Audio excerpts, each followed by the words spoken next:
Hello friends, welcome back to my channel connect with cake of joy. तो आ गए हैं हम एक नया सा केक डिज़ाइन लेके, और ये केक का फ्लेवर भी बिल्कुल अलग होगा। तो ये केक का डिज़ाइन मुझे मेरे क्लाइंट ने ही दिया है, तो देखते हैं हम इसे कॉपी कर पाते हैं या नहीं। तो ये 2 टियर केक 3.5 किलो में बनेगा। तो 2 टियर केक के लिए सबसे पहले मैंने 2 स्पॉन्ज बनाए हैं। एक स्पॉन्ज मैंने 10 इंच के मोल्ड में बनाया है और दूसरा मैंने 8 इंच के मोल्ड में बनाया है। तो देखिए दोनों का साइज़ डिफरेंट है और दोनों केक स्पॉन्ज को मैंने 4-4 लेयर में कट कर लिया है। पहले वाला जो बड़ा स्पॉन्ज है उसकी जो बीच फर्स्ट लेयर थी वो थोड़ी नीचे से कच्ची रह गई थी, तो मैंने उसको बीच में से हटा दिया है। अब सबसे पहले मैं केक बोर्ड पर क्रीम लगाकर और फर्स्ट लेयर को रखूँगी। फर्स्ट लेयर रखने के बाद मैं इसे बहुत अच्छे से सोक कर लूँगी। सोक करने के बाद मैं इस पर क्रीम लगा दूँगी, जैसे कि बाकी करते हैं। बस वही वैसे ही स्टेप आपको फॉलो करना है और इस केक को कंप्लीट करते जाना है। तो देखिए अभी क्रीम आप अच्छे से लगाइएगा, कहीं भी क्रीम नहीं छूटनी चाहिए और कहीं भी सोकिंग नहीं रहनी चाहिए।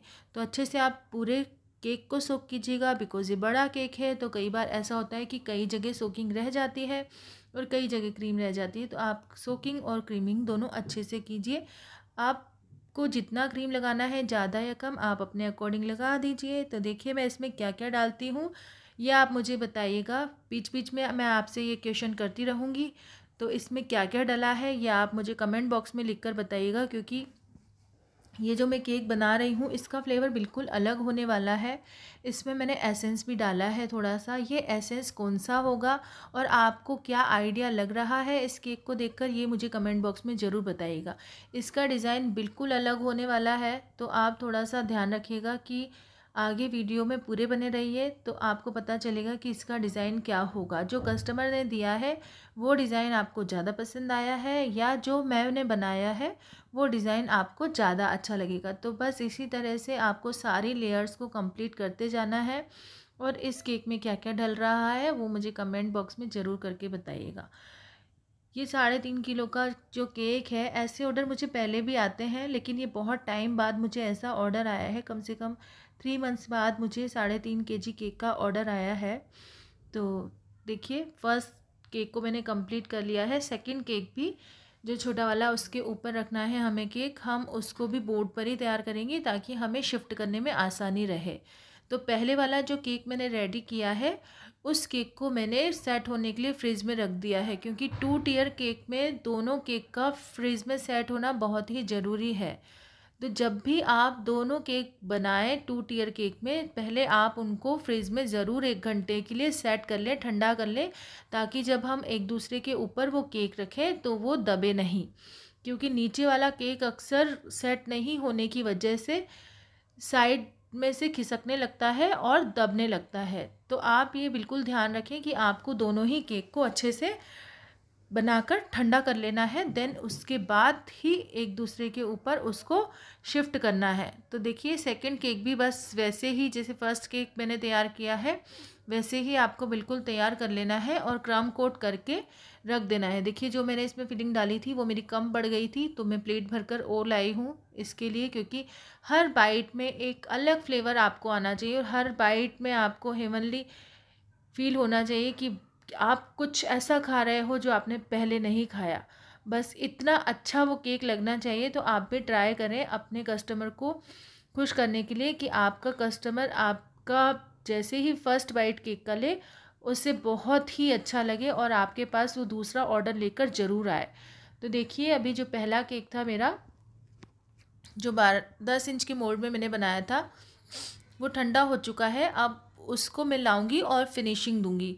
तो फिनिशिंग देने के लिए जो पीच कलर या हल्का ब्राउन कलर होता है, मुझे वही कलर चाहिए था, क्योंकि जो इमेज मेरे पास आई थी केक की उसमें यही कलर था। इससे थोड़ा सा डार्क होगा, लेकिन मैंने थोड़ा सा इसको लाइट रखा है क्योंकि मुझे लाइट कलर का एक केक बनाना था, थोड़ा सा डिफरेंट शेड में। तो ये जो बिगनर्स होते हैं या जिन्होंने अभी अभी केक बनाना शुरू किया है उनके लिए बहुत ही अच्छा ट्रिक है कि आप पाइपिंग बैग में क्रीम भरकर इस तरह से फिनिशिंग टच दे सकते हैं।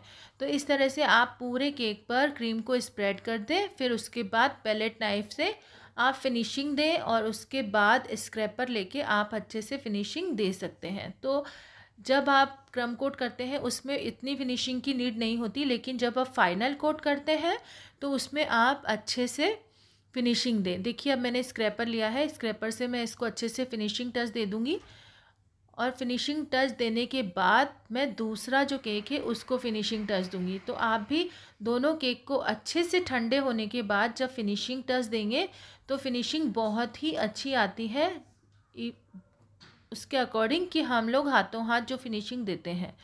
तो आप भी ट्राई करें कि पहले जो भी आप केक बनाएं उसको क्रम कोट करके अच्छे से ठंडा कर लें, सेट कर लें और उसके बाद फिनिशिंग टच दें, तो फिनिशिंग आपकी भी बहुत ही अच्छी आएगी। और कोशिश करें कि फिनिशिंग अच्छी आए। तो इस तरह से बस हम लोग फिनिशिंग इसको दे देंगे केक को और दूसरे केक को भी हम फिनिशिंग टच देंगे। तो आप भी इस तरह से केक बना सकते हैं। और इस केक में क्या कमी रहती है वो भी आप मुझे सजेस्ट कर सकते हैं कि इस केक को मुझे और क्या करना चाहिए था, तो वो भी आप मुझे बताइए। देखिए ये जो सेकंड केक है इसको भी मैं फिनिशिंग टच दे दूँगी। तो बस आपको इस पर भी इस तरह से पाइपिंग बैग से क्रीम को घुमाते जाना है और पूरी केक को अच्छे से कंप्लीट करना है कि कहीं आपकी क्रीम रह ना जाए। तो ये आपको ध्यान रखना होगा इसमें। अगर आपका जो ये कोट है फाइनल कोट ये अच्छे से हुआ तो आपका केक बहुत ही अच्छा दिखेगा, नहीं तो आपका केक जो दिखेगा उसमें थोड़ा सा आपको अच्छा नहीं लगेगा कि हमारे केक की फिनिशिंग अच्छी नहीं आई है। इसलिए आप केक को पूरा क्रीम से अच्छे से कवर करें। तो देखिए अभी मैं पहले टाइप की हेल्प से इसको स्प्रेड कर लूँगी और उसके बाद फिर से स्क्रैपर घुमा के इसको फिनिशिंग टच दे दूँगी। तो ये देखिए हमारा ये वाला केक भी फिनिशिंग हो चुकी है इसकी भी। तो अब मैं इसको दूसरे केक के ऊपर शिफ्ट करूँगी। दूसरे केक के ऊपर शिफ्ट करने से पहले मैं इस पहले वाले केक में जो बड़ा केक है, जो नीचे वाला केक है, उसमें जो प्लास्टिक के स्ट्रॉ आते हैं वो मैंने काट कर रखे हैं, वही मैं डालूँगी। तो देखिए इसमें कुछ गड़बड़ हो गई है।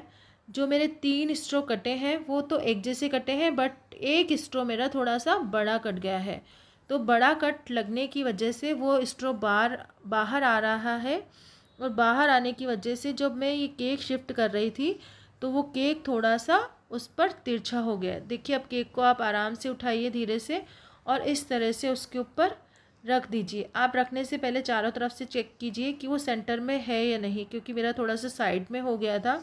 लेकिन आप ध्यान रखिएगा कि इस तरह की गड़बड़ ना हो। तो देखिए मेरा केक एक तरफ से ऊंचा भी रह गया है क्योंकि एक जो स्ट्रो था वो बड़ा कटा था और जो दूसरा साइड है वो भी थोड़ा सा बिखर गया था। तो उस पर मैंने क्रीम लगाकर ठीक किया है। और ये 1:1 का जो गनाश है उसके साथ मैं इस पर ड्रिपिंग करूँगी। तो इस तरह से आप इस पर ड्रिपिंग कर लीजिए। ड्रिपिंग करने से केक का लुक एकदम चेंज होने लगता है। तो देखिए अभी नीचे वाले केक की ड्रिपिंग ऑलमोस्ट फिनिश हो चुकी है। जब भी आप 2 टियर केक बनाएं तो केक को पहले एक के ऊपर एक सेट करने के बाद ही ड्रिपिंग करें।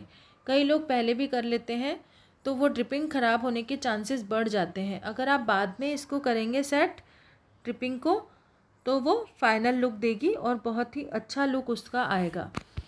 डिपिंग करने के बाद हम लोग इसी कलर की क्रीम से इस पर रोजेट बनाने वाले हैं। जो हमारा फर्स्ट बॉर्डर है उस पर हम रोजेट बनाएंगे सेंटर वाले बॉर्डर पर। तो बस आपको इस तरह से गोल गोल घुमाते हुए रोजेट नोज़ल से इस पर रोजेट बना लेने हैं। इससे केक का लुक बहुत ही बढ़िया दिख रहा है।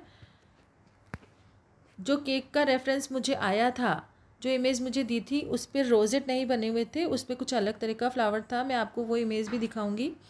तो देखिए अभी नीचे वाले रोजेट कंप्लीट करने के बाद मैं इस पर ऊपर भी रोजेट बना देती हूँ, तो इसका लुक और भी बढ़िया लगेगा।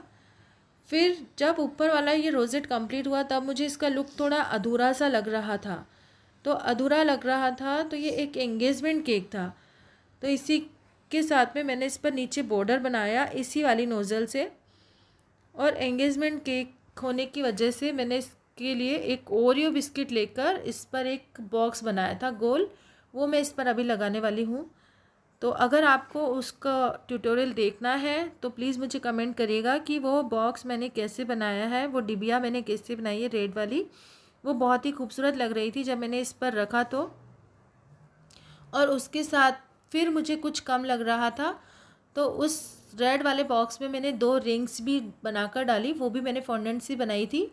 और उसके बाद साइड में जो जगह खाली रखी, तो मुझे केक को थोड़ा सा हैवी लुक देना था। जो रेफरेंस इमेज थी उसमें तो हैवी लुक नहीं था, बट मुझे लगा कि मुझे कुछ अलग करना चाहिए, इसलिए मैंने उस पर कुछ चॉकलेट्स बनाकर, चॉकलेट्स के जो रिंग्स होते हैं वो बनाकर रखे, तो उससे केक का लुक और भी अच्छा आया। देखिए अभी मैंने ये रेड वाला बॉक्स रखा है, उसमें थोड़ी सी कमी रह गई थी। वो कमी आप बताइएगा कि इस रेड वाले बॉक्स में क्या कमी रही, जिसमें मैंने 2 रिंग फॉन्डेंट से बनाकर रखे हैं। तो अभी ये रोजेट के ऊपर मैंने चॉकलेट रख दिया, और उसके बाद में ये जो रिंग बनाया है मैंने चॉकलेट से, तो अब मैं ये रखूँगी, तब इस केक का लुक एकदम चेंज हो जाएगा और बहुत ही खूबसूरत ये केक लगने लगेगा। तो आप भी बताइएगा कि केक आपको कैसा लगा। अगर आपको ये वीडियो ज़रा भी पसंद आता है या केक का डिज़ाइन ज़रा भी पसंद आता है, देन मेरे चैनल को लाइक, शेयर और सब्सक्राइब ज़रूर कीजिएगा। तो आप बताइए कि मैंने इसमें कौन सी फिलिंग यूज़ करी थी, और फिलिंग यूज़ करने के साथ मैंने इसमें कौन सा एसेंस यूज़ किया है। प्लीज़ कमेंट बॉक्स में ज़रूर बताइएगा, और ये केक आपको कैसा लगा ये भी बताइएगा। अगर मेरा केक पसंद आता है देन मेरे चैनल को लाइक, शेयर और सब्सक्राइब ज़रूर कीजिए, मेरे चैनल को सपोर्ट भी कीजिए। Thank you so much. मिलते हैं नेक्स्ट वीडियो में।